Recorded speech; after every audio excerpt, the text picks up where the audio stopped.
తండ్రి కుమార పరిశుద్ధాత్మకు మహిమ కలుగునుగాక.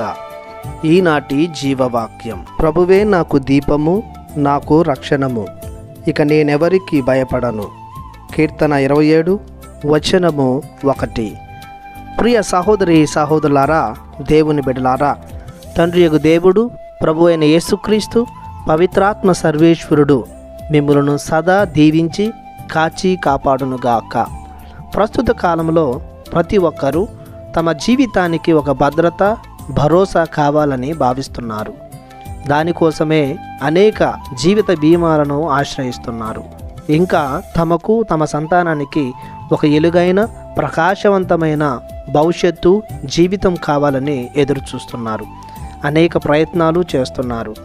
జీవిత బీమా కానీ, ప్రకాశవంతమైన బ్రతుకు కానీ మనం బ్రతికి ఉన్నప్పుడు మనం అనుభవించలేము, చనిపోయిన తర్వాత పొందుకోలేము.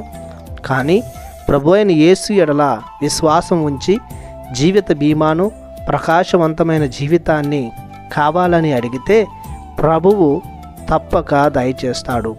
ప్రభు లోకానికి వెలుగై ఉన్నారు. యోహాను శుభవార్త 8వ అధ్యాయము 12వ వచనము. యేసు రక్షకుడు. మత్తయి శుభవార్త 1వ అధ్యాయము 21వ వచనము. కావున ఆయన మన జీవితాలకు వెలుగునిచ్చు దీపముగాను, రక్షణ కోటగాను నిలుచును. క్రీస్తు ప్రభు ఇచ్చు రక్షణ మరణానికి ముందు, మరణానికి తరువాత ఉంటూ ఉంది. అనగా శారీరక రక్షణ మరియు ఆత్మీయ రక్షణ రెండు కూడా ప్రభువే మానవాళికి దయచేస్తాడు.